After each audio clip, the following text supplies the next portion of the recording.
Hey, MVPs. Thank you guys for being here. Hey, I just want to let you guys know, yesterday I played a really cool hip song for the intro and everything, and the owner of the song reached out to me and wants to split profits with me. But that, we'll never play that song again. We don't do that. Looking for copyright-free music to be the intro song. I don't mind. I have been offered for people like want to make a theme song for me, and I've been offered, yeah, we'll do it. And a guy said, I'll do it for $500. Another guy said, I'll do it for $1,200. You can own the beat, you can own the masters, all this shit. Bro, just make me a song, and I'll decide if I want to pay for it or not. How about that? Put in the effort and let me see if I'm rocking with you. But I'm just letting you know, Rico knows I do need a theme song, an intro and an outro song.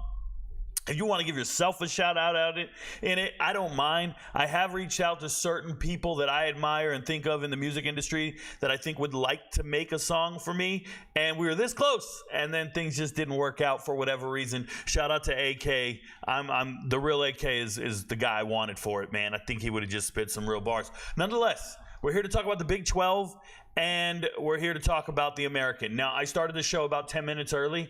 I'm just on that tip lately, guys. I do all the research all day long.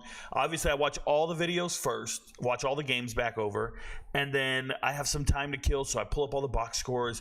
I double-check some things, and as I'm sitting here in preparation, I just get so antsy. I just want to start. Bro. I'm just like, foaming at the mouth. Was in the gym for 2 hours today. Shout out to the beautiful Kim Jones. She's on the road, and she'll be out of town for the next 2 weeks. So I got all the time in the world to make content. And I got some really interesting ideas of what kind of content I want to make. Let me show you guys something. All right. So the thing I'm going to do probably tonight is I'm going to get after it. I'm going to make a video, and I might put it on YouTube and TikTok. And I'm going to talk to you guys about the winless teams in college football, the teams that are currently 0-2 or 0-3. They don't have any wins, and I'm going to let you know when they're going to win their first game. I'm going to make those predictions for you guys. It'll be kind of fun, kind of neat. I will be talking about these teams tonight. I will go in depth and let you know who they are. Because 3 weeks into the season, some of these teams, they might be losing their locker room. They might be losing their roster. They might be losing their coaches. People might be down and out on these teams because they haven't won a single game. I'm looking at these teams, and as I look, 1, 2, 3, 4 of them have brand new coaches. 4 of them have new coaching staffs, and that's difficult, man. It's difficult when you got the new guys coming in trying to preach to you how hard you need to work. I don't know what else they can say, what stories they need to share, but when you lose the locker room, it can be bad. It can be bad, and a lot of things that can go wrong with these teams are they might be misevaluating talent. I need to make that very clear. College football coaches make mistakes. They're not all experts at what they do. This is why they get fired, and they never get hired again to do this job. I see it every year. I'll see a guy, a collegiate position coach, offensive coordinator, defensive coordinator, or even head coach making terrible decisions in the place of personnel, starting the wrong people, putting the wrong people on the field. And when I see those mistakes happening, everybody has a knee-jerk reaction, and they're like, Rico, what do you know? You're just some guy on TikTok with a phone, and I'm them. Bro, I'm going to be doing this a lot longer than those coaches. My analysis will be relevant much longer than those coaches' coaching careers. For the vast majority of them. The ones getting fired, we won't see them again. Where's Derek Dooley right now? Just curious. Where are these coaches that don't have a damn clue what they're doing? And all you guys just anoint them and think they're experts. Dude, I've been studying and analyzing college football for over 20 years. This is not a game. This is not a hobby. This is my job. I'm not new to this, and I'm not just okay at this. I'm amazing.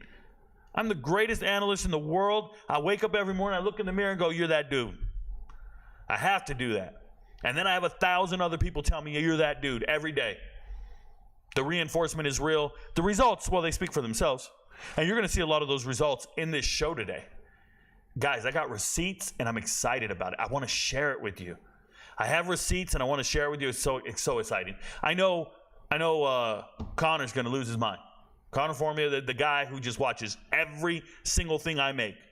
Dude keeps mental notes. I don't know if he keeps a log of what I'm doing, but that guy can go in there and tell you, Rico, on June 13, 2023, you made this prediction, and it just came true. And I'll forget that I made the prediction because it ain't that, hey, shoot or shoot.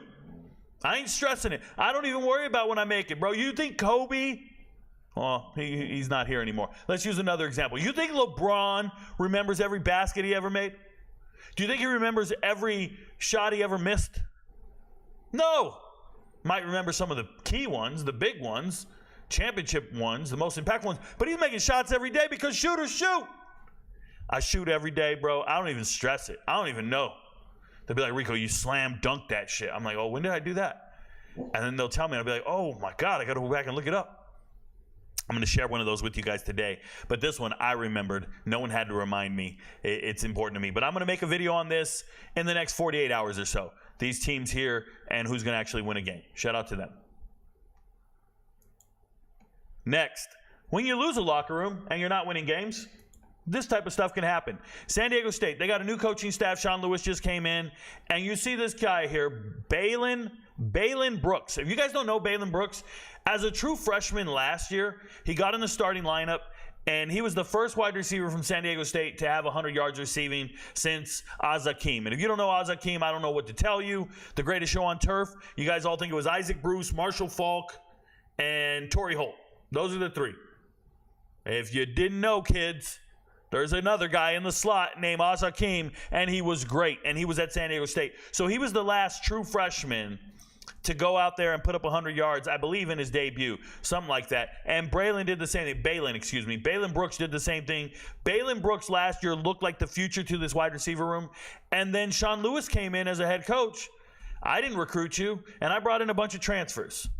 So the very first game of the season, Balin Brooks gets a ton of targets, a ton of plays. He's in the whole game. Texas Commerce is who they're playing. Everything's fine. Second week, gets cut down to like 40 plays, maybe even 20.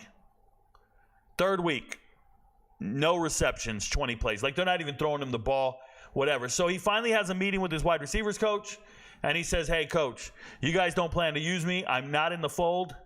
I would like to redshirt this year and come back next year and be the guy you guys are depending on. I would like to save a year of eligibility, though, get bigger, stronger, faster, and come back and be a part of this team. But I need to redshirt for the rest of the year. I'll just come to practice and be a good team player. But I'm not going to waste a year of eligibility. You guys aren't even using me on the field. And if you're at San Diego State and you're the coaching staff, that makes a lot of sense. That sounds like the best thing that could ever happen when a star player falls out of favor of the too deep. But you know what the wide receivers coach told him? He told him no. He said, no, you can't redshirt. If you redshirt, we're kicking you off the team. We want you to stay and we want you to use your eligibility, but we're not going to increase your playing time. You guys, this is an old-fashioned way of processing players off the team. This means they don't want him. And that's wild. Because he is a young, talented player that will eventually be a part of this team in 2 to 3 years. But the new coaching staff just doesn't want him. So he's gone, and he's not the only one. They also lose a senior defensive back, Bennett Walker. Same thing with Bennett Walker. I saw him play a bunch of plays in week 1 and then just tail it off in the next 2 weeks, and we haven't heard anything from him. But Balin was trying to be a part of the team, redshirt, and come back bigger, stronger next year, and they said, nah, you can redshirt, but you can't use facilities anymore. You're off the team. You can go work out at the YMCA and hit the transfer portal at the end of the semester. I think it's a cold world, but more power to him. More power to both of them. This young man is taking control of his career, and that's good. He's choosing to redshirt and not waste his eligibility. We're approaching game 4, and he's like, nah, coach, you're not using me like that. I can be better. And he came out and said it to the newspaper. Hey, guys, I wanted to be a part of this team moving forward. I never once thought when I had that meeting with Coach that I was going to enter the transfer portal or be off the team. I thought I was just going to redshirt, continue to be a part of the team, help my team get better, go to practice, keep lifting weights, get bigger, stronger, faster, and then I'll be the go-to guy in the next year or two. That's what I thought I was doing. And they let him know, we're not interested in you. You're not part of our plans moving forward, which is wild. And then he came out and said, I didn't even get to talk to Sean Lewis. What? You didn't get to talk to Sean Lewis. You didn't get to talk to the head coach. All this was disseminated down from the wide receivers coach. Whew. That's a brutal pill to swallow, man. That's a crazy pill to swallow, if you ask me personally. So the young man says he waited outside the office of Sean Lewis to talk to him. But Sean Lewis had to go to a press conference and then had a meeting with his coaches and never made time to talk to this young man. Another cold shoulder, man. Another cold shoulder. That's a tough one, man. It's a tough one. And it's over now. And it's over. Hey, Roxette, bro. It must have been love. I can't sing, but it's over now. Okay, let's go look at these injuries. Nothing really new to report here. Nothing a big deal. We ended yesterday on Fernando Mendoza being the quarterback one at Cal. No big deal here. And not a big deal here because UCLA's not throwing to wide receivers. Arch Manning's going to be the starter against ULM. Who cares? They could show up there with 10 guys on offense and win the game. No big deal. So let's start talking about results. We'll talk about the games in the Big 12, and then I will go to the chat. Please, if you're watching on TikTok, you're watching on YouTube, put your comments, concerns, whatever you want in the chat. I appreciate you guys for being here. I will interact with you after I'm done talking about these teams and the matchups this week. Let's talk about the Big 12. Big 12. So we live streamed this game. We were on Arizona State money line. Got it right. I told you they would win. I don't care about the spread. I think Arizona State's a better team. They found a way to win. They got it done. They were trailing 21-7 at one point. Came back to win this game, and I was so proud of them. Cam Scadaboo did not dominate the way we anticipated. That dude's got Tourette's in this game. He's just shaking shit off, bro. I'm just letting you guys know. It's crazy, okay? But his head was just ringing the whole time. From the word go, he says he does it all the time to keep his hair out of his face. I'm just letting you know that first hit he had looked violent. And I think he was shaking out the cobwebs the whole game, not telling anybody. Kind of like Sugar Sean, by the way. I'm going to digress. Sean O'Malley is going under surgery for a torn labrum. If you don't know where your labrum is, it's typically your shoulder. Okay, that's where your labrum is. He has a torn labrum and needs surgery. That didn't happen in the fight. That was before the fight. And that's why it's bullshit that they don't give accurate injury assessments. Because people are putting money on these fights. People are gambling on these fights. And we don't know we're gambling on an injured fighter who's a shell of himself and not going out there and performing. I think it's utter bullshit. I'm going to make a video about it tonight. I'm really upset about it. I really am. Sean O'Malley. Everybody's saying, oh, man, He's tough. He went out there and fought with a torn labrum. No, he should have told the doctors he had a torn labrum, and they should have canceled the fight instead of us betting on that loser when he's injured. That's not cool. And I'm talking about UFC, the legitimacy of the sport, the integrity of the sport. You got fighters lying. If we're not doing full body MRIs before fights, I don't know. We're just asking them, hey, bro, you feel good? Yeah, I'm good. Do you know you got a torn labrum? And all his best friends going and betting against him. I guarantee you, find out. His cousins bet on Merab. He told his cousins, hey, bet on Merab, bro. I got a torn labrum. Everybody betting on Merab. It's garbage. Back to this game. I will say I was impressed with Sam Levitt's ability to throw. He has not been able to throw all season. In this particular game, Jordan Tyson was open every single play. That's the Colorado transfer from 2 years ago. Mateer, the Cincinnati transfer, came through on some big third down conversions. But with the reality of this game, Texas State's secondary sucks, and they were able to hit people down the field just running wide open, and they find a way to win. Defensively, Kashawn Elliott just sticks out on tape. He always impresses me. So does Simmons. So does Rouser, as long as they're not making dumb mistakes. But the top three up here, beast, the bee's knees. Zyrus did not stick out on tape in this game. It's unfortunate, but I really liked the way they kept Ishmael Mahdi in check. Ishmael Mahdi is a great dynamic player, super fast, and they kept him under 70 yards. I know that doesn't sound like you kept him in check because homie's out there averaging 4.9 yards a carry, 5 yards a carry. I don't care. That's an exceptional player. That's an NFL caliber running back, and you were able to keep him in check within reasonable check, and I'll take it. So congratulations, Arizona State. Let me say this. If anybody told you, outside of Phoenix, if anybody told you Arizona State was going to start the season 3-0, point them out to me. Because I don't know of anybody who had Arizona State starting the season 3-0. They're having a great season up to this point. Kenny Dillingham is overachieving. Somebody asked me on Twitter today, Rico, what would make you believe in Colorado more? Why don't you like Colorado? What would make you believe in Colorado more? And the first thing I said was, make the right hires in the offseason, which I don't think they did at offense and defensive coordinator. Number two, I said, win games you're not expected to win. You know what makes you a great poker player? It's maximizing profits when you have the winning hand, right? You can win with the winning hand. Everybody can win with the nuts. Everybody can win with the winning hand. You got pocket aces. But how do you play these pocket aces? Do you slow play them, or do you go all in and nobody calls you and all you win is the blinds? Are you good at getting maximum money for the hand you have in front of you? That's how you determine who's a great poker player. I get to final tables because I focus on maximizing my profits when I have a winning hand. Now, let me tell you another thing that makes you a great poker player. It's winning hands you weren't supposed to win. I'm not talking about just bluffing. I'm talking about utilizing your chip stack and bullying the smaller chips off the table. You can bully the blinds. You can bully somebody after the river or whenever you want. Then they won't call you because you understand pot odds and you understand leverage with the chip stacks. When you start winning hands you weren't supposed to win, with cards that weren't the winning cards, you're now an exceptional poker player.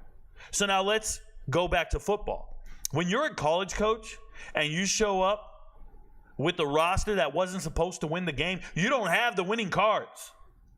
But you find a way to put it together, get the most out of them, and you win, and you do that consistently, I will believe in you. Win the games no one expected you to win. It's not happening at Colorado. It's happening at Arizona State, though. It's happening back-to-back weeks. Really impressed. Shout out to Arizona State. Speaking of winning with what you have, K-State has figured that out. This is Chris Kleiman and his approach to what he's doing. He don't have a quarterback that can throw. So they're just going to throw it to tight ends and running backs and pray for the best. But they are going to give T-Mac all the yards he wants. T-Mac all the yards. Nobody else is going to beat us. Quali Conley looks so good running the ball. Looks so good catching the ball out of the backfield. He looks explosive and fast, and he's not getting enough touches. 3.4 yards a touch is not good enough. It looks like it's going to be a long season for Arizona. It really does. It's unfortunate because I really believe in the duo of T-Mac and Noah Fafita. But this defense running around with their heads cut off. If MGK, Marcus Groves Killebrew, former Georgia high school football player, he's originally from Kentucky, Louisiana. He ended up going to A&M. That didn't work out. Transferred to Louisville. That didn't work out. Now he transferred to Arizona, and he's leading them in tackles in a game. If you have a corner leading you in tackles, you lost that game a lot to a little. I'm just keeping it real. If the leading tackler on your defense is a corner, that score is probably out of hand. That's a lot of first downs. Unless he's in the box blitzing. That's not happening. No, he's making tackles 20 yards down the field. It's crazy. Shout out to K-State, making the most out of what they got. They don't have anything too special. I wasn't impressed with Giddens in this game. He didn't dominate like I anticipated. But, man, K-State won that game huge. Arizona, figure it out. And then this is an example of what a good coaching staff looks like. UNLV 3-0. I did my weekly top 25, and I accidentally left UNLV out. I wanted to put them in. That was on me. It was just a slip-up, and I didn't go back and redo it. It is what it is. But my assessment in this game was pretty simple to the MVPs. I said Kansas is going to win this game, and it's because Matthew Sluka will not be able to throw on this defense. This defense has the best corners in America. The two best corners in America, if we had to pair them up and tryouts and all that other stuff, Kansas has the two best corners. They're going to shut down the passing attack. Do not bet on Ricky White to get anything. He will not be getting any yards in this game. This is what I said in a video to the MVPs. You can ask them. This is very true. And Matthew Sluka comes out here and finishes the game 7 for 18, 86 yards. Ricky White finishes with 3 catches for 4 receptions. I was so right. 3 receptions for 4 yards. I was 100% right. They would not be able to throw the ball at all. It didn't matter. It didn't matter because Matthew Sluka is going to move the chains with his legs. He's a dog. And Jalen Daniels is going to throw 2 interceptions and ruin this for us. Oh, by the way, Kansas is not going to jump on a fumble when it's right in front of their face to win this game. Everybody's going to try to pick it up and run with it. The grossest thing you'll ever see. Pathetic, sad. And it's a coach showing up with UNLV, doesn't have the winning cards, doesn't have the better players at all, and he finds a way to win the game. Shout out to Coach Odom. They know what they're doing at UNLV. This is when I start to believe in a program when you win games you weren't supposed to win. On this other side over here, Kansas, offensive line looked porous. Yes, Devin Neal's getting a ton of yards initially, and he looked dominant. But if you can't pass pro, we don't have a real offensive line. There's no time for Jalen Daniels to throw. There's no pass pro. Receivers aren't getting involved in the game because of it. It's problematic. It's problematic. Kansas is going to be one of the more disappointing teams with that offensive line. Just keeping it real. Utah, I think that after I went back and watched the game, I think they played a really good game. Initially, I was like, they didn't cover the spread. These bums. I'm so mad. But let's keep it in perspective. They started a true freshman quarterback, Isaac Wilson, and they found another running back. His name's Mike Mitchell. Guys, I turned on the tape on Mike Mitchell. Mike Mitchell, if you look at him, he just looks like an imposing. This is a freshman, by the way, 6'2", 211 from Florida. He just looks like an imposing figure, right? Look at him. Dude looks like he belongs. I shouldn't say anything inappropriate. I'm just going to say, I bet he lifts a lot of weights. I bet he's stronger than the average person. This guy looks like a monster. And if you go watch his huddle tape, I'm going to push play on this thing. I'm going to put it on the full screen. I want you to see this first run. He reminds me of Herschel Walker. Okay, this first run, I want you to see how he finishes this run at the sideline here. Look at this lowering his shoulder. Boom! Just obliterates somebody who tried to tackle him. That dude's still on the ground back there. And you start seeing a guy with a certain combination, a rare combination of size and speed. He outruns angles. He's huge. And it's no surprise he eventually found his way into the two deep at Utah and actually showed out in this game and started, I think he adds a 1-2 punch with Micah Bernard. Now, Micah Bernard's obviously the slicker guy that can look at. He's making people miss in the backfield, and then he just hits the gas and he's going. And you got all these little DBs. This is Florida speed trying to catch him. And I don't know what they're going to do when they catch him. I don't know what they're going to do when they get there because he's a problem, a physical force. Now, I would show you the clips from the game, but if I do that, I lose all revenue, get a copyright violation. If you guys are ever wondering why I don't show you highlights from the games, I don't have rights to show you highlights from the games. It's the same reason Pat McAfee couldn't show NFL highlights for 4 years. I can't show you highlights of these games, but I can show you the huddle tape of these players. And when I show you the huddle tape, you can see where this is a man amongst boys. So it's no surprise that you get to Utah and you just find your way onto the field. He just looks like a problem. Love it. Love it, love it, love it. So that's what I learned when I was watching tape. Utah versus Utah State is Mike Mitchell is a beast. Mike Mitchell's a beast. Micah Bernard's always been known goods for a while, but Mike Mitchell's a problem. Still no receivers that move me. You know, I get it. Money Parks can hit you on a deep pass. I was going to say deep play, but deep pass, and then Dorian Singer always finds some production somewhere, but I'm not impressed with them. I don't think this is a great wide receiver room. I don't. Brant Kuthe's going to lead this team in receiving, and he's a tight end. He did it back in 2021, I believe. Van is having the best season, or he's going to have the best season of his career. That's going to happen. Van is unstoppable on the defensive line. Watch the tape. Number 7. Takes over everything. Dude's a problem. Just letting you know. Speaking of a problem, shout out to Oklahoma State against Tulsa. I don't know if they just wanted to focus on throwing the ball, but they've had trouble running the ball. Ollie Gordon has not got on like pace of any sort. The offensive line is the same offensive line. They are not dominating up front. Ollie Gordon is not getting it done. I don't know if he read his press clippings too much. I don't know if he's out drinking late at night, his DUI. And when you're in the offseason, you got to work hard. Everybody else is working hard. You don't have time to go out getting drunk. And then we get into the season, and you start averaging 2.4 yards a carry against Tulsa on 17 carries. You're trash, bro. Your long is 10 yards on 17 carries. And then we have a Trent Howland sighting. You guys know how I feel about Trent Howland. This is the Indiana transfer. Trent Howland built like Herschel Walker. Built like Travis Henry, 6'3", 240, a problem. And he goes out there and starts moving them chains, averaging 5 yards a carry. I think he's going to get more playing time. Don't be surprised. I'm just letting you know. Don't be surprised. I saw Ollie Gordon sit the bench to Dominic Richardson, who's now the starting running back at Baylor. I can see Ollie Gordon getting moved to the bench for Trent Hallen. I could. And people are going to be shocked. Everybody, oh, I don't know, he's a Heisman, blah, blah. Shut up. You guys don't watch tape.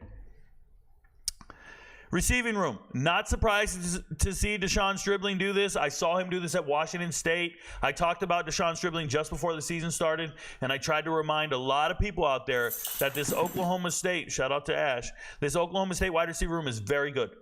Very good. But it had nothing to do with this guy, Talon Shetron. It had Stribling, Rashad Owens, and obviously Presley. So who's Talon Shetron? And he had 3 receptions for 110 yards and a touchdown. Well, when I watched his huddle tape, first thing I thought was, what's he doing at Oklahoma State? And he's been in Oklahoma State for 2 to 3 years now, and he just never found the way to the field. This is the first time he's ever done anything of significance on the field right here. This is a breakout game against Tulsa. Congratulations. This is a 6'3 kid who just doesn't look fast to me, doesn't look strong, doesn't look like his whole huddle tape is just, and I'm not exaggerating, it is curls and comebacks. Curls and comebacks. If you don't know what these routes are, they're between 12 and 15 yards as a wide receiver on the outside. You go 12 to 15 yards, and you either curl, which means you come to the inside, settle down, put your hands out, square up to your quarterback, keep working back to him, or a comeback, which is running and out. Instead of the curl, you do the opposite, and it almost looks like a hook, and you just keep driving back towards your quarterback. I used to run comebacks in high school, and my brother would never throw me the ball. Just FYI. I think it's because he couldn't throw it. But that's a whole nother story. Nonetheless, that's all Shetron's tape is. And he's never been that guy. And he has a breakout game. Congratulations. I was watching this tape, and I saw on PFF. PFF came out with like the top 5 linebackers of the week or something like that. Number 1 was Levante Bentley out of Colorado. And they had all these other linebackers. And they were saying the top graded players of the week, and they had 5 guys.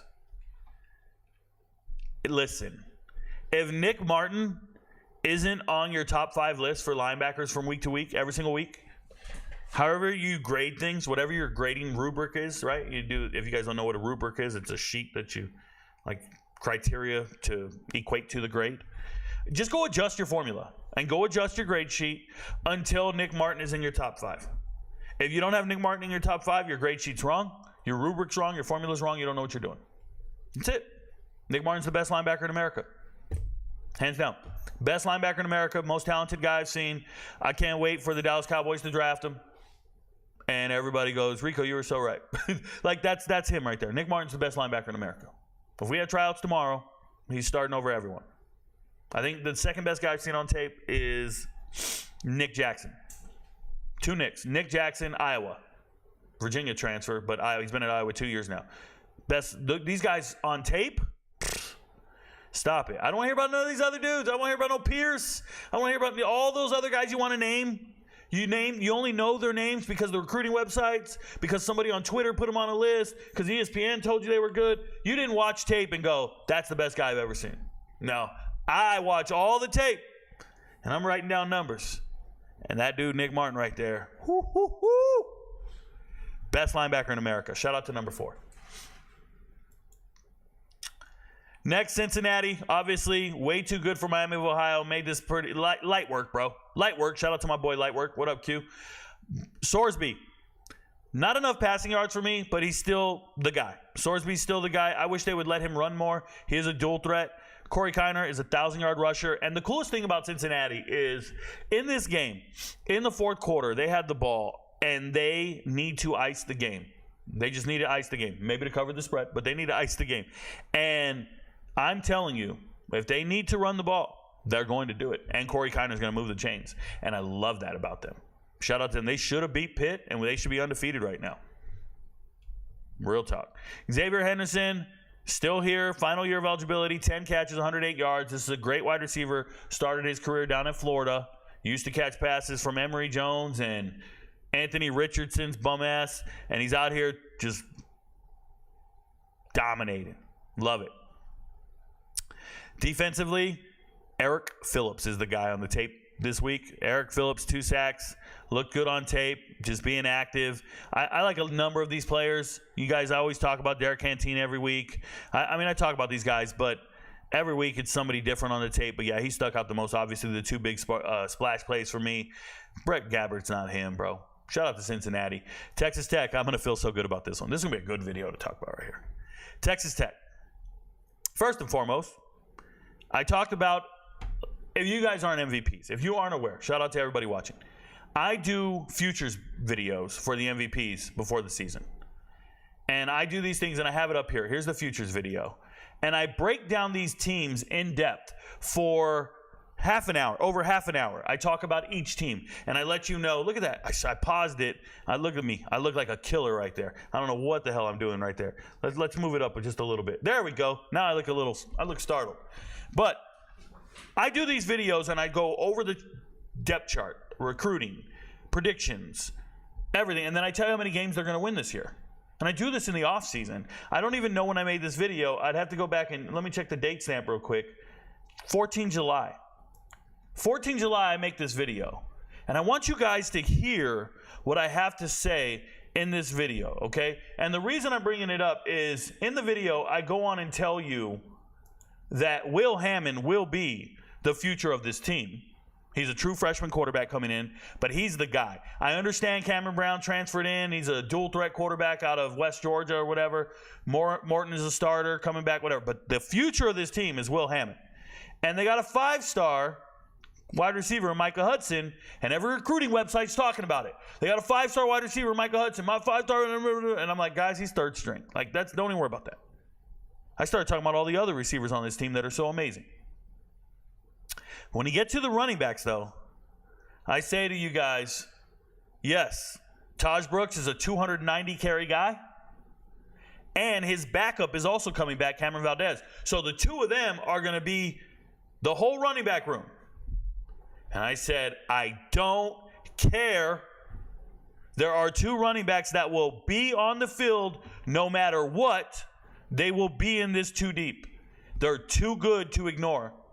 I don't care if they're 3-star. The recruiting websites don't know what they're talking about. I turn on tape on every single player, and I was shocked that Jacoby Williams was a 3-star player. And Cameron Dickey, he reached out to the channel. I know him. I did a high school film review on him. He reached out to me on TikTok. Okay, so I start talking about these 2 young men. I need you guys to know today, Cameron Dickey is now 2nd string, and Jacoby Williams is now 3rd string. Cameron Valdez is injured for the rest of the year. And now the 2 guys I talked about, none of the recruiting websites want to gas them up and talk about them. I told you they're going to be in the 2 deep. I said it in July. And here we are. They're in the 2 deep. Oh, by the way, you win this game because your receivers are so amazing. I talk about Coy Aiken in this video as well. I said in high school he had 2,000 yards receiving.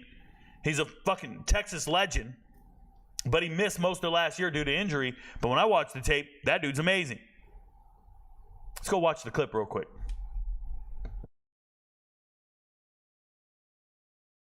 Freshman incoming. Cameron Dickey. They say safety. That's a running back. I think he was like the leading rusher in Austin. Yeah, I think it's Austin. Somewhere around. I did a video on him on TikTok. He reached out to the channel. He got a high school film review done. Cameron Dickey is him. He's so much. You see how they give him 3 stars? He's better than 4- and 5-star running backs. He really is. And then if you go down this list, I was doing this earlier today. I was going down every single player's film. I'm watching film on every player. Every huddle tape there is. And if you were watching me on TikTok live, you heard me. I'm watching the tape and I go, oh shit, we found one. I had this epiphany. Well, I'm sitting there watching the film. I'm like, oh my God, we found one. And what I'm talking about is an absolute monster. Jacoby Williams down here, this athlete, 3 stars. You're tripping, bro. You're tripping. This man runs a 14.26, 110 high hurdles. I'm a track athlete. At least I was many, many years ago. I ran track in high school. Had my high school records in the hurdles. When I see a guy ran a 14.26 in the 110s and won the state 2A title, bro, I got so much respect for his athleticism, coordination, speed. Turn on the tape. Boom. That's an athlete. There's no way Jacoby Williams is not going to get on the field at some point. There's just no way. I'm telling you, look, I don't care about stars. I don't care what the recruiting websites gave him 3 stars. I don't care about none of that. I turn on this man's tape and I went, whoa, That's an NFL athlete right there. Whoa, we got one. I just start screaming, we got one. I know what it is. I evaluate tape all day long. So when I see one, I let you know. And I'll dig down here in the 3 stars all day long.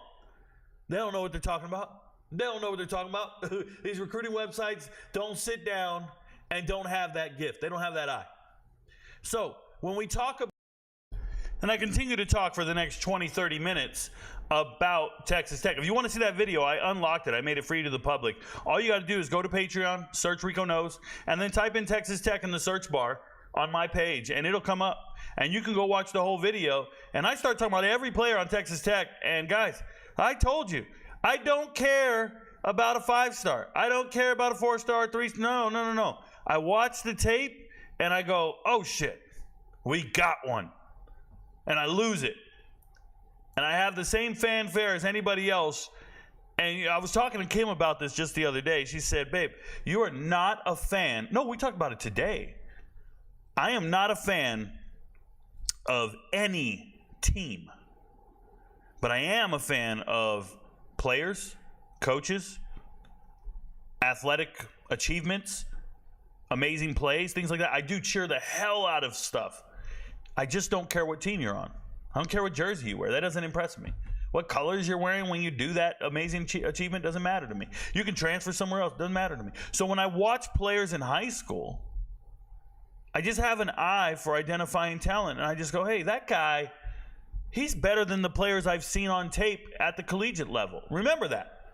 It's how I'm so successful in the NFL draft, when I can identify a player and tell you he's going to make a final 53. I can identify undrafted free agents and say they're going to make the final team because I know that guy's better than the players I've seen in the NFL. Right? That's what I do. I'm like, oh, that corner? He's better than several corners in the NFL. He's going to make it. Well, when I'm watching high school tape and I see you're going to a particular team, I just go, oh, no. He's better than the guys on that roster. I know this. I watched all the guys on the roster. I'm just making it up. It's not a guess. It's an actual assessment. Can you tell which girls are prettier than others? Just by looking at them? Can you tell which ones are prettier than others? You just be looking at them, judging a book by its cover. I'm just saying. What if you were watching a bunch of people dance? Could you put them in order by who dances better than the other? I think you could. I think it'd be a good judgment of that. I think you could see somebody with rhythm, somebody who ain't got rhythm. You could put them in order. It might be subjective. But if you saw everybody dancing, you could say that one's the best one, there's second, there's third, there's fourth, right? Okay. When I watch football film, it's like that. I watch people play the position, I go, oh man, nah, he ain't better than him. And I rack and stack them. And then when you get to the team and you see a player that I evaluate very highly and I think should be starting or in the 2 deep, and they're not in the 2 deep, it's one of 2 things. It's either that player's work ethic, because I can't evaluate the work ethic.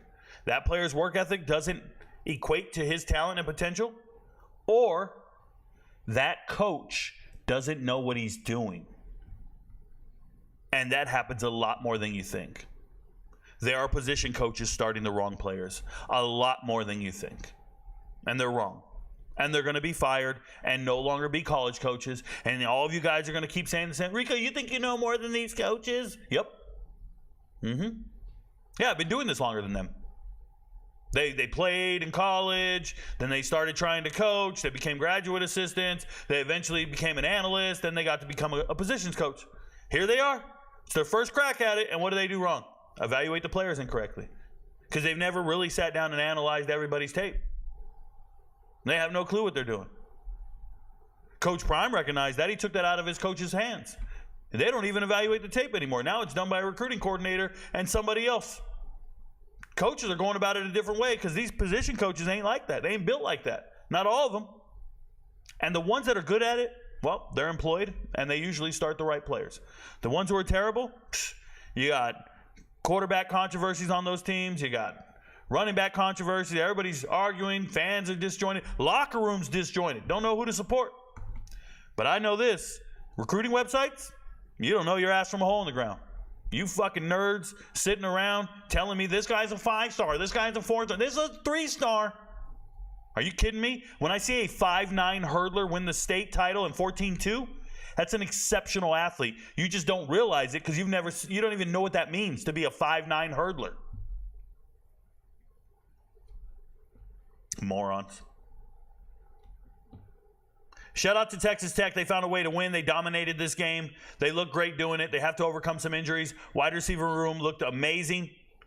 I thought they came out and ready to play, hitting on all cylinders, and North Texas obviously looked terrible. They can score on anybody. Terrible. Speaking of terrible, West Virginia losing this game to Pitt, it was gross. And it's their defense's fault because the offense played about up to expectations with the exception of the fact that Garrett Green threw 2 interceptions. But Donaldson ran well. Jaheim White caught the corner on 1 touchdown. Like, they're doing everything they can. They're never going to have gaudy throwing numbers or passing numbers. They just need to go out there, win the game, and the defense can't fall apart like this. Aiden Garnes, Anthony Wilson, both really good defensive backs can't be leading you in tackles. Where are your linebackers? Where is your defensive front? They got a bunch of sacks, but I don't care about none of this. The defensive front could not keep Eli Holstein in check. Eli Holstein is not the most elusive guy in the world. Eli Holstein's making people miss like he's fucking Michael Vick. I love Eli Holstein. I told you guys he should be the starting quarterback at Alabama last year. I like Eli Holstein a lot. He got that dog in him. Throws for 300 yards, making people miss. He's clutch in the fourth quarter. West Virginia, you got to be better than this. You're 1-2, and a lot of people thought you're going to win more games. But let me say something. If you go back to Patreon and you're an MVP and you search West Virginia, go search it, bro. They're over under 6.5. I have them winning 7 games. Everybody's acting like this loss is they're not going to win 11 games now. Bro, nobody thought they were going to win 11 games. They're right around 6 to 7 wins. That's who they are. Unfortunately, their schedule's daunting. Bad loss, though. He needed that one. Shout out to Baylor. Baylor finally had the courage. We're going to bench this dude. We're benching this bum-ass quarterback we got in the transfer portal. DeQuan Finn from Toledo. Go watch the transfer portal videos. I should have pulled up that clip. When DeQuan Finn declared that he was transferring to Baylor, the first thing I said was, terrible transfer. He's not better than your starters. It's a lateral transfer. It's not an upgrade. DeQuan Finn can't play quarterback. And Baylor finally realized it, and they benched his ass. And now we have Sawyer Robertson. Sawyer's a high school legend. He's a transfer from Mississippi State last year. He gives them the best chance to win. He's better with the ball, smarter with the ball, more accurate. By the way, Bryson Washington comes out and starts running the ball, this freshman. Watching Bryson's huddle tape is so uck. Would the kids say ick? Like, this is my ick? You know what my ick is in huddle tape? My ick in huddle tape is when you put scrimmage plays in there. His whole tape starts with scrimmage plays. It's in a scrimmage. Half his tape is him playing strong safety and laying the absolute wood. The other half is him playing fullback in a wing T offense. It's weird, man. I can understand. He's from an hour south of Baylor, by the way. He's from Franklin, Texas. He's from an hour southeast-ish of Baylor. And I can understand. This is a local kid coming in here. The running back room is loaded. They don't even need him. And he comes out here and has his best game. I was impressed. Watching this game back, I'm convinced about one thing and one thing only. Air Force might be the worst team in the Mountain West. Yeah. Well, Wyoming. Air Force and Wyoming. Air Force offense is so bad. This John Busha guy can't be playing football for them. He can't be on the field anymore. They got to find something else. He's the quarterback, 0 for 5, fumbled twice, and gets nothing. He's just terrible. Got to get rid of this dude. And that's all they got. Remember, they returned no production from last year, so it's all new starters. And I've watched them for a couple. Remember, this was a lock, by the way. This was a lock win and a lock for Baylor to cover the spread for the MVPs. It was a no-sweat lock at the end of the night. Bet the spread and go to bed type shit. Baylor absolutely mauled Air Force. Air Force did not look like anything worth talking about. Rico, we got to be careful. There's not going to be a lot of possessions with the service academies. Just shut up. You guys are not cappers. You're not analysts. Always giving me the extra information like I don't know who they are. Oh, possessions are going to be at a minimum. It's a service academy. Shut up. I do this for a living. You think I don't know who Air Force is? 25 yards passing, 193 yards rushing. This is not it, bro. This is not it. Air Force is bad. Look at these fumbles. Look at these fumbles, and they still won by 28 points. They lost 3 fumbles, still won by 28 points. It's wild. Defensively, a lot of guys showed up to play. I'm really liking this Matt Jones kid. Every week, looking good. But the whole defense came to play. I really like Baylor, man. I told you guys, Baylor's offense is good. I like Baylor. Colorado, beating the hell out of Colorado State. Everybody writing me on Twitter. We're back. We're back. This is winning with the winning hand. Not a big deal to me. Not a big deal to me. Watching the tape back over, Colorado had the winning hand. They had the better team, more talented players. If Vegas believed in Colorado, they would have had a bigger spread. It was only 7 points. Shedeur, obviously, doesn't miss very often on his passes, throws a lot of touchdowns. I'll say that the Charlie Offerdahl experiment should be over now. Remember when I made a video and told you guys Colorado had the worst running back room in the Big 12? I think it's still true. The only team comparable as bad is BYU, and it's only because LJ Martin's hurt. But they have the worst running back room in the Big 12, in the whole conference. Don't let fandom fool you. None of that shit fool you. They're being led by a true freshman right now. Michael Welch came out and played great. Probably going to take over the running back. I hope he does. Him and Isaiah Augusta. And Augusta, didn't he fumble? Yeah, Augusta fumbled. You can't be fumbling, right? You get benched. But they're going to let him get back after it. What they do know is these two guys have more talent than Charlie Offerdahl. Charlie Offerdahl should not be a starting running back in the Big 12. If he is a starting running back in the Big 12, you have the absolute worst starting running back in the Big 12. There's no way to argue that. We can't sit here and debate it. These are not good players. Look at Isaiah Augusta would be 4th string right now at Arkansas. So 3rd string at TCU. I know this because he was behind the 2nd string guy at TCU at Arkansas. Yeah, I'm saying it right. So these are not good players, but they're better than Charlie Offerdahl. Receiving room, everybody kind of hit on all strides. Congratulations. Defensively, like I said, they try to convince me, PFF's trying to tell me Levante Bentley is the best defender in the room and all this. I went back and watched it again. I liked Carter Stoutmire's play in this game. I thought Carter played well. I also liked Don Hayes, his 2 sacks, just showing up on the edge. This is the Pitt transfer, doing his job. I'm still very underwhelmed by 93. That's Okunalola. Samuel Okunalola, I really expected him to be more dominant. It's not there. BJ Green, not there. Arden Walker, not there. Like, there's just a lot of guys not showing their potential or getting it done. Maybe they have potential, but they're not getting the production that I anticipated. DJ McKinley playing really good, tough man coverage. I'm impressed with him. Everybody else, it is what it is. But they get the win. Alejandro Mata misses a field goal. He sucks. Probably the worst kicker in America, I'm pretty sure. Him and the Cal kicker. Cal kicker's just got mental issues. That guy, Mata, just can't kick. UCF, I told you they would beat TCU. For a while there, I looked like I was wrong. For a while there, I was scared, and then we got it together. So, shout out to me. Down 21-7 at one point at halftime, and everybody's going, Rico doesn't know what he's talking about. Rico, no. Yeah, I came back and won the game, bro. How'd that taste? How much taste? Look, I'm going to keep it real. TCU has no running back room for this season. Cam Cook isn't that guy. Cam Cook is not what they're used to having. Dominic Johnson is the 3rd string running back from Arkansas who transferred in with his running backs coach, Jimmy Smith. So you bring in guys that, I mean, they're familiar with each other, but doesn't mean they should be in the Big 12 starting. So the running back room is anemic. The offensive line is good. TCU's offensive line is good. Hoover can lace it. But in 52 attempts by Hoover, 52 attempts. I need you guys to think about that number. 0 sacks. 0 sacks from UCF.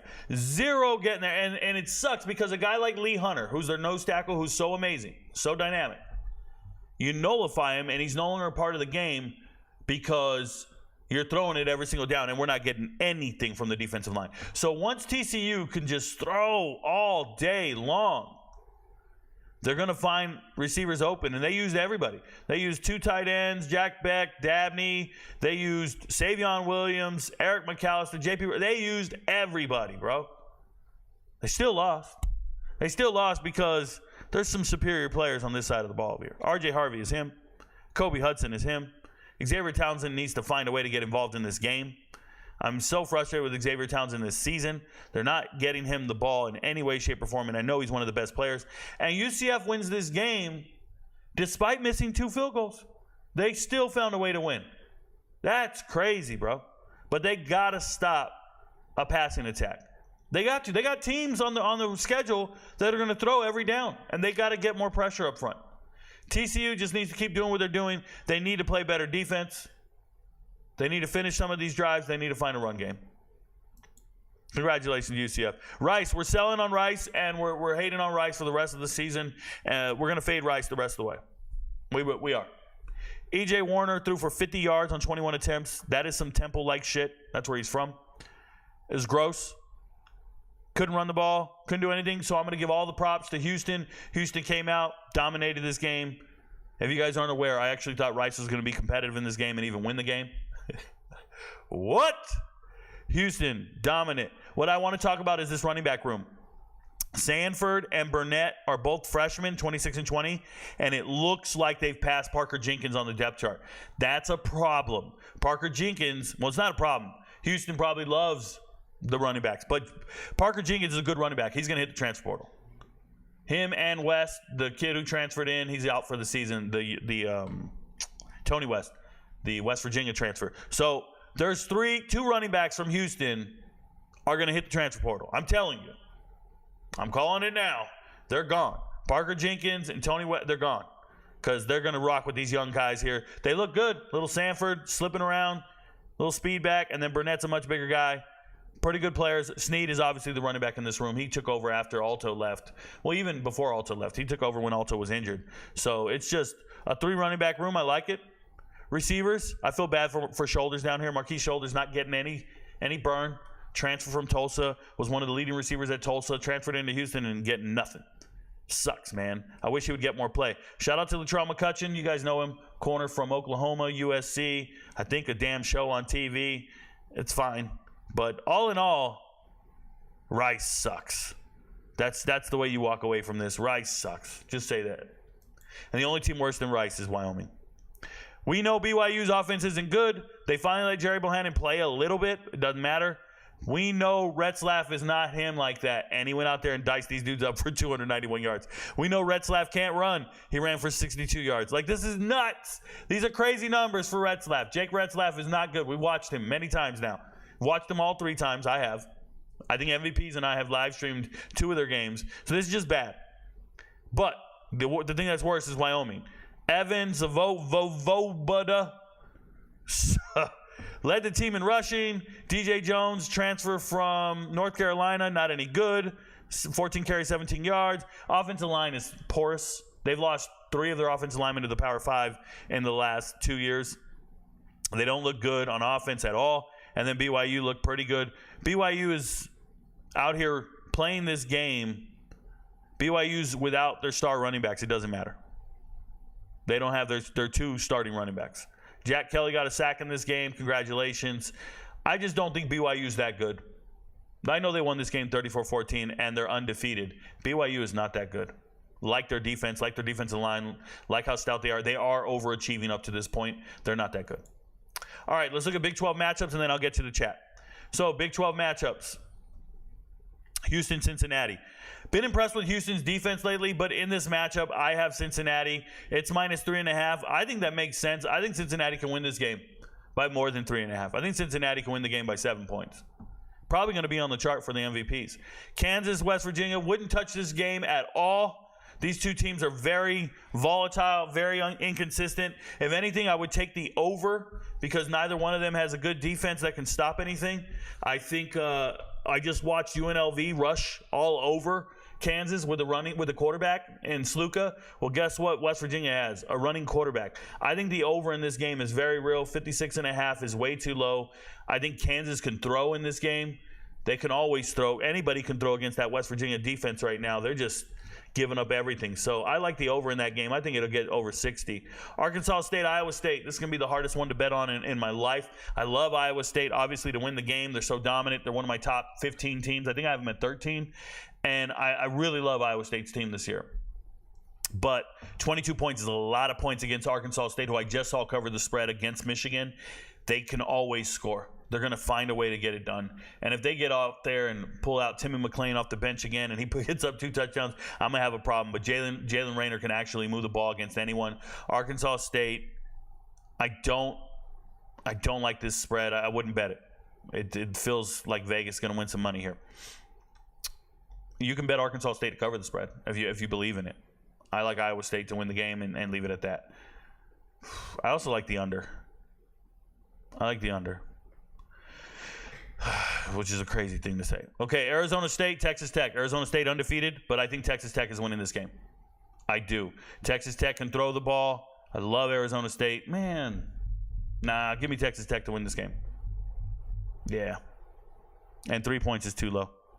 They're going to score. Their wide receivers are going to be open everywhere. Their wide receivers are real. Utah, Oklahoma State.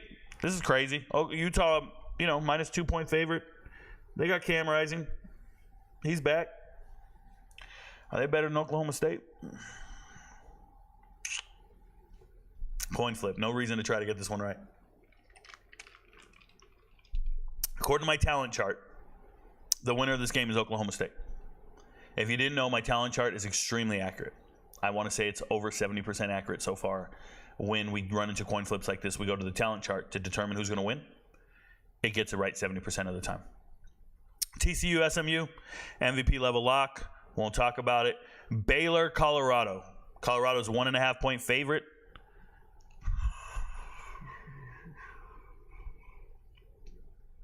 I like the over in this game, 51.5. I like the over a lot. I think this game gets to 60, so I like the over. I think Baylor's offense can score. I like the over in the game. K-State, BYU. I don't know what's going on here. MVP level lock. If you want to know, become an MVP. We'll talk about it. So before I get into the American, I'm going to jump over to the chat. Thank you guys for being here tonight. Shout out to YouTube. If you want to know what's going on, TikTok. Move over to YouTube. Get it in the chat, and we'll get after it. Thank you guys for your comments, concerns. Let's get after it. Let's see what's up. So I'm going to interact with this and see what you guys are talking about. First and foremost, shout out to Jeffrey Williams. He just became an MVP on YouTube. Pretty rare. We get all our MVPs on Patreon, but we still get a few guys signing up on YouTube. If you're watching right now, you're one of the 60 people watching, one of the 70, 80 people watching. If you want to become an MVP, there's 2 ways to do it. You hit join on YouTube, or you go to Patreon and you join there. Most people join on Patreon for a couple of reasons. Number one, it's cheaper. If you pay for the annual subscription, you get 2 months for free, so it is cheaper. You also get access to the charts that YouTube doesn't let me post. So the charts are actually on the Discord server. You can get there from YouTube. So you can still get them if you're on YouTube. And you got to watch every video if you're on YouTube. YouTube videos get posted faster than Patreon. So there's perks on each side. Do what you want to do. Thank you for being an MVP. Thank you, Jeffrey Williams. I appreciate you. Derek Newcomer, that is a Patreon MVP. What's up, man? He says, let's go. You're excited for the Big 12 slate this weekend. Yeah, it looks like some really competitive games, some of the bigger games of the weekend. I'm excited for every game every weekend, but yeah, Big 12 has some really good ones to watch. Tactical Orange says, LFG Memphis. I'm about to talk about the American. Memphis leading the conference. Looks like one of the 2 best teams in the conference, one of the 3 best teams. The American is absolutely loaded, and Memphis came through beating Florida State. Yes, let's go. Thanks for all you do for us fans. Thank you, Willie Bobo. I appreciate you, man. From the bottom of my heart, Rico for president. I definitely don't want to be political. I'm not into politics, but if you need me to be president of the Pimp Club, president of whatever you need me to be, that's fine. Just not president of a country. I'll pass. Nicholas says, I agree, LOL, why hide info like that? And I believe you're talking about the injuries that I was talking about earlier. Yeah, hiding injuries in the UFC is some bullshit. And it needs to be investigated because gambling gets impacted by this. I remember one guy, didn't Krause get suspended for a while? James Krause, a coach, because he sent his dude out there with a broken knee or something, and he knew. And then he had somebody else place a bet on the other guy to win the fight, and within 30 seconds, his dude was already out, done, and they took the other guy to win. Yeah, he got banned for like, I think, a year or two. Somebody look into that. I might have the wrong guys. I might have the wrong duration, but I know it happened. So it impacts the integrity of the game. I can't stand it. Kairos MMA says, you've mentioned lateral transfers. I have. Do you think Jedd Fisch leaving for Washington is that? And do you think in that was a mistake? So, Kairos, no, not at all. Transferring from Arizona to Washington might seem like a lateral transfer because of the talent on the rosters, because of the projection, maybe the win totals, all that stuff, right? That's not it. You are actually transferring from the Big 12 to the Big 10. And that financial stability is astronomically higher than the Big 12. Big 12's cool. Big 12's stable. They're going to be here. They're not the Big 10. There's about like a $10, $15, $20 million difference a year in resources and support for those other things. At the same time, Arizona's athletic department filing for bankruptcy, having some type of debt that they had wrong with something else. You don't even know if you're going to get a paycheck. We don't know what they're doing. Are they going to cancel seasons? How are they going to make up for this lost money? They're in turmoil. They're going through a lot of different things. Washington just had a huge influx of money from being in the national title game. And now you're in a new conference, the Big 10. You're getting that TV contract versus the Big 12's TV contract. Apples and oranges, bro. It's like you're still going to be the CEO, but you're the CEO at Radio Shack, who's going out of business, and you're not sure if they're going to be around, or you can go be the CEO at Best Buy. It's still a store. I get it, but it's a little different. You know what I'm saying? So, no, it's the right move to make for Jedd Fisch, and especially the pay increase. You take it. You guys, I don't know any of you guys turning down money, turning down jobs that were paying more. You got a pay increase? What's it take for you to quit your job? If another company wanted to hire you, what would it take? Because this one is like $9 million more, something like that, over the course of the contract. $9 million.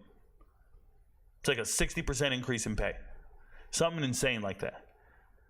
I know people leaving jobs for $2 an hour. Oh, I'm getting 22 here. I'm going to go over there for 24. I can't relate, but I'm just saying.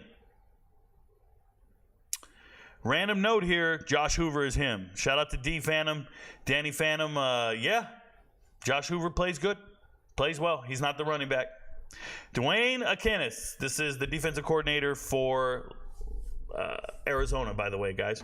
Dominic Vega says, the staff at Arizona, defense just looks atrocious.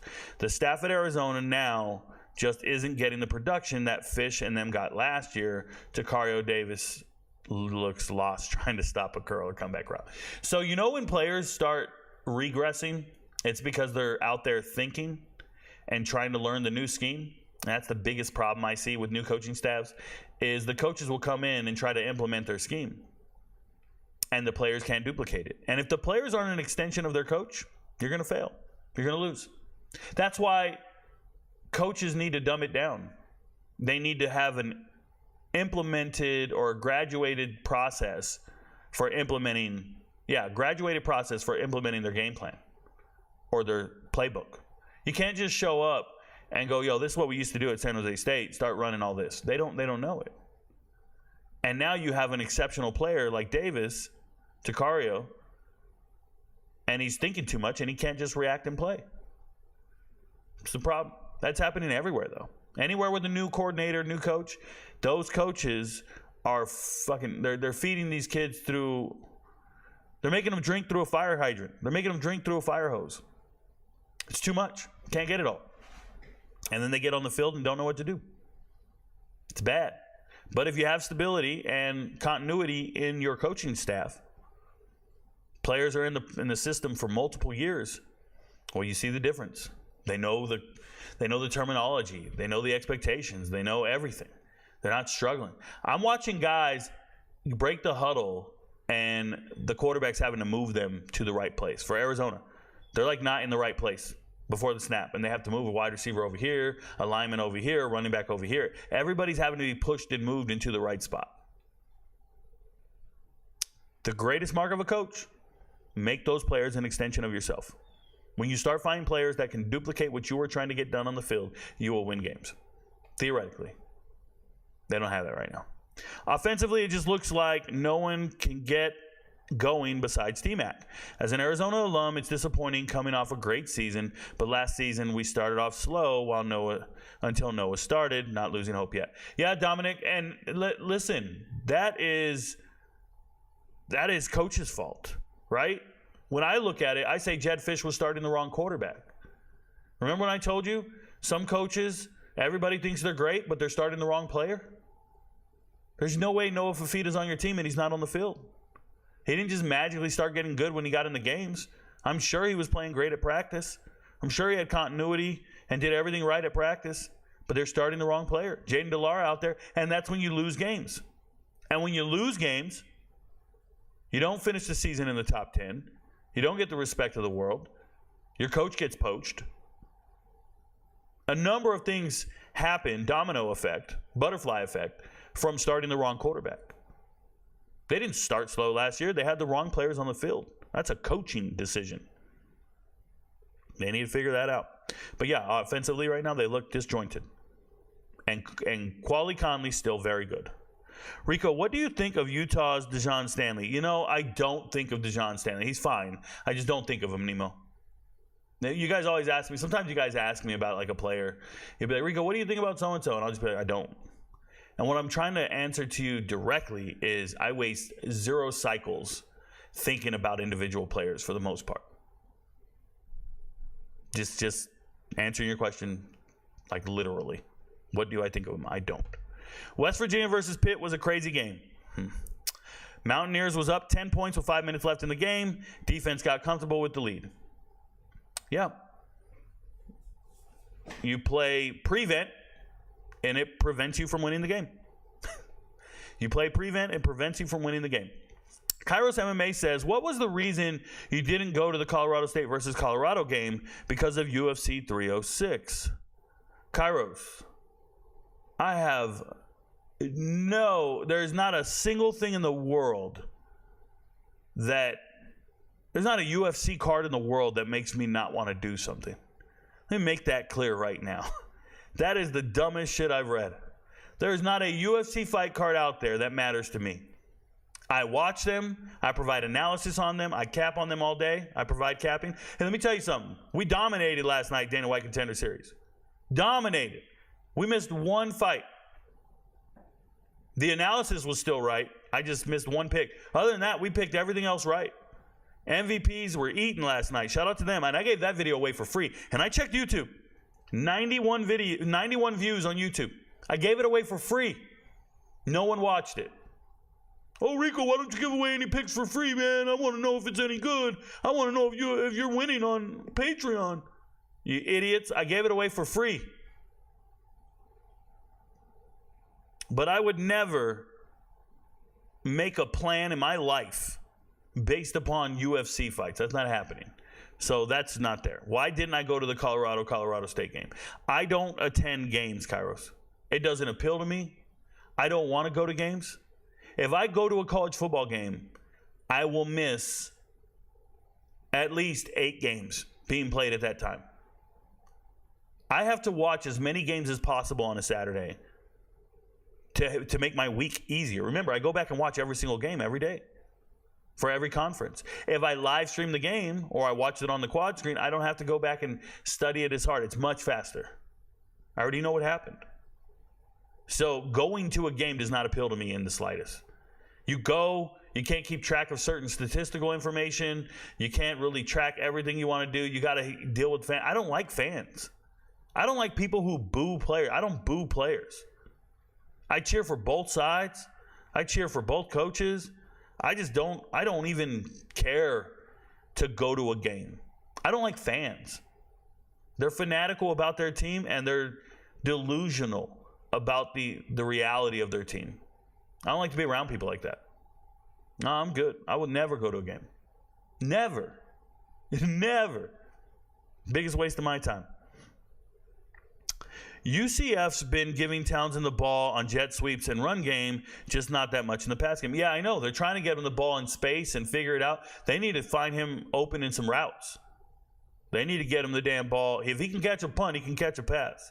You catch a wrench, you catch a ball. Dodge it, whatever. James Krause was the reason every fighter at his gym was given the ultimatum of leave his gym or you won't be able to fight in the UFC. He's selling his gym, if I'm not mistaken. Kairos, I could have sworn I just saw him in a corner like last year. Sometime this year. I could have sworn, but I agree, yeah. David Pitton says, with Memphis getting a lot of support from FedEx, is corporate NIL likely the next outcome for schools who don't necessarily have the alumni donor base of perennial powers? Oh, well, that is 100% how this works. Regionally, corporate is going to support whatever universities near their regional headquarters for the most part. And then alumni, the alumni donors own businesses. So they're already doing it. You understand? It's not like Oregon is backing or Nike's backing Oregon because they asked for a Nike sponsorship. No, it's alumni driven. Everything's alumni driven. The only thing you can hope for is regional corporate.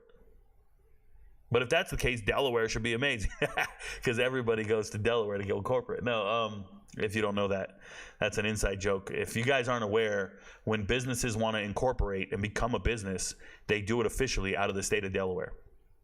Most businesses. And that's because Delaware is the most friendly business state. If you're going to get sued and things like that, it all has to go to court in Delaware, and you have your best chance corporate-wise in Delaware. So most businesses are literally, their origin is Delaware, which is just a unique fun fact. But yeah, that's going to happen for most of these universities. I think there needs to be a level playing field when it comes to NIL. There's going to need to be some type of salary cap at some point. But for now, we're not going to limit their profits and what people want to donate to the programs. I will say that we've heard about the luxury tax coming out.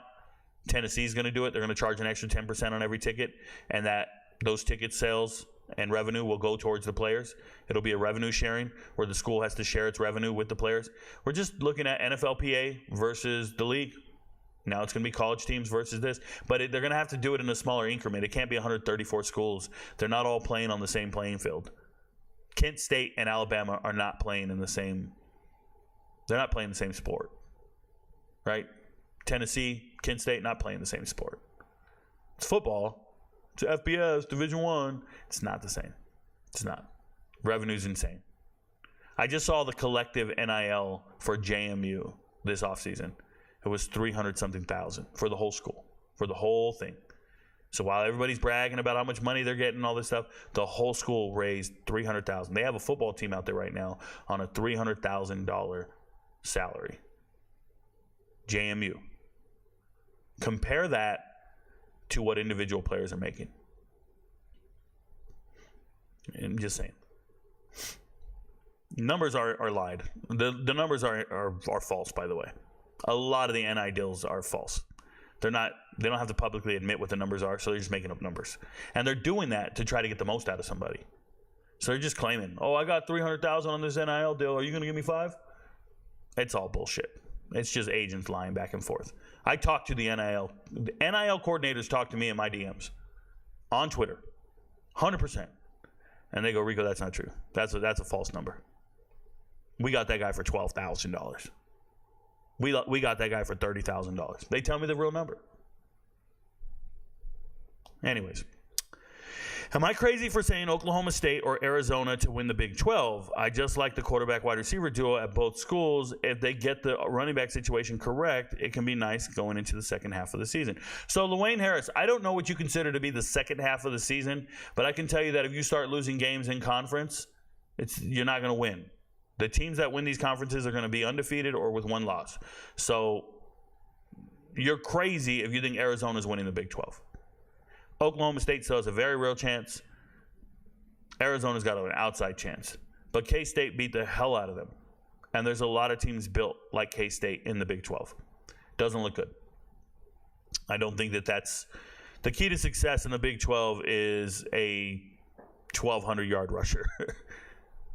That's what it is. DeMilton Wheat says West Virginia played too much soft coverage. Yeah, TOO for too much. Yeah, man, I feel you. It happens. Totally understand, Rico. It makes sense. I was just asking, since you were talking about Utah's running back room and how you watch tape on Mike Mitchell. Yeah. I watch everybody. I don't get too excited unless you're in the too deep and you're contributing. And you impact the win-loss total. Yo, what up, Rico? What up, Rocco Glaze? Good to see you. RJ Harvey will lead the country in rushing, best running back in the country. Hey, he's getting the ball enough. That's a fact. Favorite coaching staff in the Big 12? From me, definitely K-State. Chris Kleiman is the best coach in the Big 12, head coach. And so his staff is right up there. So they are the best coaching staff in the Big 12. Let me rephrase this. Let me go back. Let me dial that back. The best coaching staff in the Big 12 is K-State. My favorite coaching staff in the Big 12 is Texas Tech. There you go. And Joey McGuire probably needs to be fired. But Kitley's amazing at offensive coordinator. Juice is amazing at wide receivers coach. Like, I really, really like Texas Tech, their coaching staff. Never really asked questions like this, but what Big 12 matchups are you looking forward to watching, and what American matchups intrigue you? So I just went over the Big 12 matchups, and I get excited about all the games. I have a reason to be excited about every single game. I really do. So they all intrigue me. I'm curious to see Arizona State being undefeated against Texas Tech. That game intrigues me a lot. So that's that. On the American side, if we're looking at this week coming up, game that intrigues me the most in the American, it's obviously Tulane, Louisiana. That's going to be one hell of a game. I want to see if Louisiana's defense can hang out and be competitive with Tulane. That's going to be a real game. Yeah, the spread is 3 by Tulane, but man, Louisiana's beast, bro. If you're going to bet on an underdog anywhere, Louisiana against Tulane. I'm just letting you know. I'm just letting you know. So, Rico just tuned in, so I'm sorry if you've talked about it, but I was wondering your opinion on Avery Johnson. Oh, my God. I got to talk about this every single week. Avery Johnson sucks. Can't throw the ball anywhere he needs to. He can only throw it to tight ends who are running drags or little pop passes. He can check it down to running backs. He's a very limited quarterback. I'm not impressed with Avery Johnson. He's never thrown a pass that matters. I will never believe in Avery Johnson at this point. I do not think he's a good quarterback. There you go. Adding to that, for example, the team who finishes last in the Big 12, almost like a death penalty, because some people think that only money can dig a program out of the cellar because of roster attrition. Not necessarily true. That's not true at all. Oh, look at Indiana. Indiana was one of the worst teams in the Big 10 last year, and now they're one of the best. No. What'll get you out of the cellar and what'll get your team better is hiring a new coach. New coaches reinvigorate the transfer portal. People want to go there. They want to follow that coach. You got to hire the right coach who's bringing a bunch of Louis luggage with him. You hire the right coach, you can go. Sky's the limit. Sky's the limit. If you look at G.J. Kenny Dillingham. You hire the right coach, you can go to the top. No money needed. Theoretically. I'm wondering if you think that claim is absurd or some truth to that. Yeah, I think it's absurd. Nah, look at Iowa State. I don't know what you're talking about, Rocco Glaze. I love Iowa State. I don't know what you're saying. All right, guys, I'm going to go back to the American. If you have more comments, concerns, questions, whatever, put it in the chat. I will get back to you. Let me just talk about the American real quick. We'll go over it, and then we'll end the show with that, okay? So, UTSA continuing their nightmare season, going in there, playing against Texas, had no business playing against Texas. UTSA, Robert Henry taking over the running back room, or at least looking the best with that long run for 53 yards. But I'm really disappointed in Kavorian Barnes. You're not going to run good against Texas. I just need you to have a better season because I think he's an NFL caliber running back. I wish Kavorian Barnes was playing better this year, and he's not. Everything else looked gross. Everything else did not impress me at all. I think UTSA is going to be bad this year. Bad. Obviously, we're talking about Tulsa this time around against Oklahoma State. When I watched it, Kirk Francis is still trying his best. It's difficult against that Oklahoma State defense for sure. They let everybody else play. Cooper Lagasse, I bet you regret transferring. Utah State quarterback, never getting any playing time. Cardell Williams actually got playing time last year in injuries, and he's never playing anymore either. Neither. Doesn't matter. Wide receiver room, no real talent in there. I understand Benjamin's getting a bunch of plays, but this team is going to be bad. Team is not going to be good. Shout out to Tulsa. They're trying. They're not going to be good. We're going to fade them a lot. Tulane played well against Oklahoma, but the same thing happened. Oklahoma's been doing this to everybody. They're going to shut down your passing attack. You're going to get nothing. You can run the ball a little bit. Shout out to Hughes, and he's a great running back. You're not going to throw on this defense. Houston couldn't throw on them. Tulane couldn't throw on them. This is a really good defense. Offensively, Oklahoma's not doing well. I'm just keeping it real. They're not doing well. They have found no other wide receiver besides Burks. So you ran into a hobbling, a substandard offense for Oklahoma, and you still let them put up 34 on you. That's tough. I thought Tulane played well as they're going to play, but it wasn't enough to be competitive in this game. Nah. Tyler Grubbs made a play. I'm impressed. I like Tyler Grubbs a lot. Not good, though. Not good. Some kicking woes, too, but that's okay. Tulane losing the game. Not a big deal. Nobody expecting them to win. Expect to win. Speaking of expect to win, I took Memphis money line. Told you they would win this game. I didn't give a shit about the spread. I like Memphis to win the game because I thought they were better than Florida State. Seth Hennigan played well. Was under a lot of pressure, man. That offensive line was getting a little run over by the FSU front four, but we still got it done. We did not get out of here without injuries, though. Greg DeRosas is injured, probably not going to play this week. That's a problem. They don't have a real rushing attack. Brandon Thomas is kind of the power back coming in and trying to get them first downs, but they can't move the ball with this right here, so they got to throw it. They found a Lampier, a tight end, open all day long, which is crazy. But Rock Taylor and Blankham C really need to come through in the clutch. These are two stud receivers. They're better than anybody else out there. We need to see it. They're going to need it every week, week in and week out. Defensively, man, they look so good. Chandler Martin looks like a beast. Matt Hudson looked like a beast. He hit so hard, bro. He lit up. Who did he light up? He lit up somebody, bro. It doesn't matter. This team, they're a team that's led by their offense, but their defense played great in this game. And it's because Florida State's offense is gross. But yeah, you're undefeated, Memphis. You got the inside track to the playoffs. I believe in Memphis all day. Let's go. Shout out to Memphis. North Texas played terrible. Can't have 3 interceptions and be competitive in this game. Chandler Morris needs to take better care of the ball. They're still trying to find out who their running back is. I told you they have running back injuries. Kind of surprising not to see Zach Evans get more carries and get more production. The Minnesota transfer.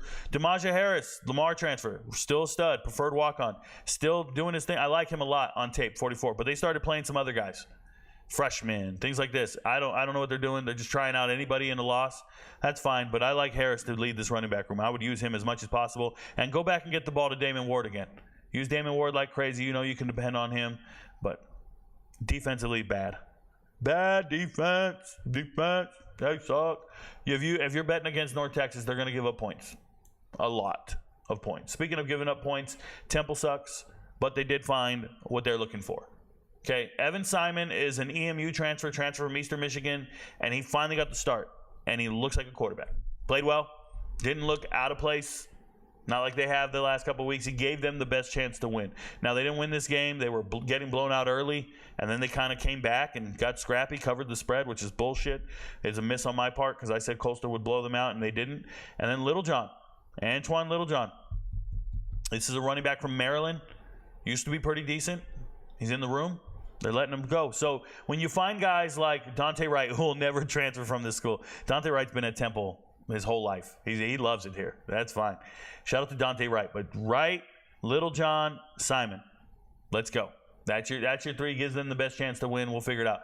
Their defense is the worst. Turn on the tape. You can walk through these dudes like a hot knife through butter. Coastal, you better figure it out. I understand you were down 2 starting running backs. Christian Washington is good enough to be your running back. Got to figure it out. Vasco can obviously play quarterback and get it done. Him and Velkamp, these backup quarterbacks that you got to believe in. East Carolina, talk about quarterbacks you got to believe in. Jake Garcia is going to lose you more games than you could ever imagine. This is the former Missouri, Miami quarterback, former all-world quarterback who's been transferring all around the world and all this shit. Jake Garcia fumbling every single game. Another interception. He's got a ton of them. He's a walking turnover waiting to happen. And he's the reason this team can't win games. ECU's a decent team. Losing to App State. I had App State winning this game. I told you they would win money line. But Chase Sewell going and fumbling. That's a Colorado transfer. You need him to play well. Jake Garcia just sucks. They need to figure it out. Omar Rogers looks good. Looks the part. Like him a lot. He looked good on tape in this game. Who else looked good? I know Elijah Morris got the sack, but some other guys look good. Oh, the kid who got the touchdown. Chevron Revel. Yeah, you get a pick six, I'm with you, bro. But they found a way to lose, and that's unfortunate. ECU, you got a long season ahead of you if Jake Garcia is going to keep giving away the ball like that. UAB's on the no-bet list. We just can't mess with UAB. We don't know what they're doing. You got blown out by ULM, then this week you go out there and play competitively with Arkansas. That was weird. Really, really frustrating to me. UAB was up at halftime or tied at halftime, up after the first quarter. Rico, you don't know what you're doing. Man, I don't know what they're doing. I don't know what they're doing. Shout out to Trent Dilfer. Figure it out, bro. But I'm not going to be betting on your team anymore or against your team. We don't know what they are. Impossible to tell. And that's not a good thing when you're inconsistent as a team. Consistently bad. Charlotte, when they opened the week, they were 8.5-point favorites. Then they announced they're going to start Deshaun Purdy, this freshman quarterback who looks so good in the previous week. So the line shoots up to 14, and I just start laughing. I'm like, oh, no. Give me Gardner-Webb to cover that spread. And I know Gardner-Webb's 0-3. Give me Gardner-Webb to cover that spread. They're going to do it because I saw Gardner-Webb play against JMU. And they were tough as nails against JMU. Nah, dude, that ain't happening. And then Purdy gets in this game, and Purdy is not ready to play college football. Look at Purdy's rushing yards, bro. Minus 77 yards. That's some Shedeur Sanders shit. Absolutely terrible. Gets knocked out of the game. He's actually not playing in this week's game either. Trexler Ivy comes off the bench. This is the third-string quarterback. He played last year. Look, everybody wrote to me and was like, Rico, Trexler Ivy's going to be the starting quarterback for Charlotte against North Carolina. Are you worried that Trexler Ivy, look what he did. He went 11 for 12, 2 touchdowns. Oh, my God, Trexler Ivy, Rico, he's going to cover the spread and beat you. I'm like, what? Did you guys this is your first time seeing Trexler Ivy? Bro, we watched him in every game last year. I live streamed this dude's games. Last season, 4 touchdowns, 10 interceptions. Trexler Ivy, this 91% completion percentage don't matter to me, bro. Trexler Ivy's going to fall off a cliff this week against North Carolina. Trexler Ivy is going to go out there and throw at least 2 interceptions to Elijah Huzzy. Trexler Ivy is a walking liability, bro. This is your starting quarterback because they're down the other 2 quarterbacks. Max Brown, the Florida transfer, out. Obviously, Purdy, out. Nah, bro, we can't believe in that. Charlotte, by the way, Gardner-Webb covered the spread, no problem. Hassan Wilson, my favorite player on the team. Congratulations to him. They need to give him the ball more. Stop handing off to Norton. I tell you, he's 3 yards in a cloud of dust every week. Every week, that guy can't find the hole. I'm watching him. He's like a teenager in the dark, bro. He can't find the hole. That dude, it's a little lower, bro. It's a little lower. I'm just letting you know. Shout out to Hassan Wilson, absolute stud. Receivers, whatever. It doesn't matter. I know everybody saw this and goes, oh, my God, Trexler Ivy could throw. Demon Clowney got a sack. Shout out. Okay, dude, whatever. Just wait till this week. Trexler Ivy is not him. Your friends don't know, but Rico knows. Southern Miss, for whatever reason, Vegas. Oh, no, wait, we're in the American. Let's talk about South Florida. For whatever reason, Vegas was telling me South Florida was a 10-point favorite. 11-point favorite. I looked at MVPs and said, nah, not happening, bro. They're way better. Now, I understand what Vegas is doing. They really believe in Tate Rodemaker, Florida State transfer, and he is playing very well when he's the quarterback, and he'll be the quarterback this week. So he does give them the best chance to win. Rodriguez Clark at running back gives them the best chance to win. And their defense is like a bunch of senior Latin dudes. A bunch of JUCO guys who are just really experienced. So they got like men out there. I get it, bro. But you're playing South Florida. Byron Brown is him. Kelly Joyner's been in South Florida forever. Forever, bro. 6th year. Dude's never leaving. He don't care. He like, hey, man, I like Tampa. He likes fucking Tampa, bro. They're getting it done. They're going to keep doing what they do. Their defense is awesome. I really like South Florida. I think they're pretty good, and I don't know what Vegas' problem is. Hate FAU, and they won the game by a lot. 38 points, and they didn't even score in the 4th. Cam Fancher can run everywhere. They didn't even really need him to. Mobley got more rushing yards than I anticipated, and he's just a role player. C.J. Campbell, the Florida State transfer, looked great. We already talked about this earlier in the week, but I just think that FAU played a great game. More power to them. 3 interceptions. Indiana transfer Philip Dunham gets an interception, 82 yards. They got players, man. They got guys. They're building something. They're trying. They look better than FIU by a mile. I don't know if they're going to get a quarterback that bad every week.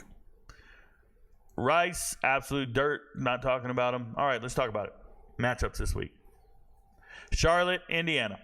The spread is 28.5. I thought they were playing North Carolina. What am I saying? They're playing Indiana. MVP level lock. Tulane, Louisiana. Like I said, it's going to be one of the most competitive games you're going to see, and Tulane is the best 1 and 2 team around. Tulane's favorite. Louisiana's very good. This is a rivalry game. Louisiana's very good. I love Louisiana's defense, all layers of their defense. I would say in this game, I like the under a lot. 54? I don't know if I like it a lot. I do like the under. Good defenses. Rice and Army. Speaking of the under, give me Army to win this game. I hate Army. I hate Army. Spent 21 years in the Army, bro. I hate all officers. Shout out to them. Officers, if you're in the Army and you're an officer, I don't like you. Just want you to know. From the bottom of my heart. First Sergeant Rico out. Can't stand you motherfuckers. Stay out my office. Utah State, Temple. Give me a break, bro. Utah State, only 6.5-point favorites. Couple problems with Utah State. Wide receivers injured. Both star wide receivers are injured. Probably not going to play in this game. Temple found themselves some semblance of offense this week. Utah State's been getting pounded out by Utah and USC back-to-back weeks. MVP level lock. MVP level lock. UTSA, Houston Christian. Pay attention to that spread. Houston Christian, not good. Houston Christian, not good. Pay attention to the spread. UTSA is going to style them. Liberty, 6-point favorites over East Carolina. East Carolina's got a good defense. Liberty's not hitting on all cylinders, but that spread is stupid. I believe this is a lock. Miami, South Florida, 16.5 points. Come on, Miami. We already saw South Florida. We already know what they can do against Bama. Come on, Miami. Go style them, bro. Make me proud. Make me proud, Miami. Cover that damn spread. UConn is 2.5-point favorites over Florida Atlantic. I love it. Do what you want to do. Pick who you want to pick. Shout out to UConn. I'm so happy they're favorites in this game. La Tech, 3-point favorites over Tulsa. MVP level lock. And then Wyoming, North Texas. North Texas, 9-point favorites. Guys, go bet everything you have that North Texas is going to cover that spread. Wyoming cannot score with North Texas. North Texas is going to score a lot of points. They can score on anyone. Wyoming is really good at home. When they're on the road, they're not nearly as good. They're two different teams. One at home, one on the road. One's at elevation, playing at night with a bunch of wind and all this other shit. On the road, they're hapless. They're playing North Texas in Denton, Texas. Bro, 9 points. North Texas, they're only by 20. North Texas is going to win this game by 20 points. Please, go put 2 units on this. Go put 3 units on this. Please, guys. And while you're at it, become an MVP and you'll know where else to put your money because this is stupid. I don't think Vegas knows who these teams are in the American. I just don't think they care about group of 5 teams because all these spreads are wrong for the American games. Rico knows. All right, I'm going to talk to you guys one last time. Let's go, and we'll end the show. Thank you for being here. If you have any questions, comments, concerns, move over to YouTube and put it in. Look at Michigan. They hired the wrong guy. Now we gonna walk on, and now we got to walk on at quarterback. It's not because they hired the wrong guy. They got to walk on at quarterback because they did not look for a quarterback in the transfer portal. That's the reality of the situation. And they're starting Alex Orji. He's not a walk-on. But I digress. I don't know if they hired the wrong guy. It's really hard to replace Jim Harbaugh. And they wanted to keep it in-house. I don't think it's a bad hire. Yo, Rico, what do you think would get in the way of Memphis not making the playoffs? A loss, and Northern Illinois going undefeated. Those are the only two things. Northern Illinois going undefeated and a loss. Those two things. Minus 77 yards rushing. Yes, minus 77 yards rushing. I don't think they gave him any NIL money. Let's be clear. Not all players get NIL money. Let me tell you guys something. Group of 5, all conference players.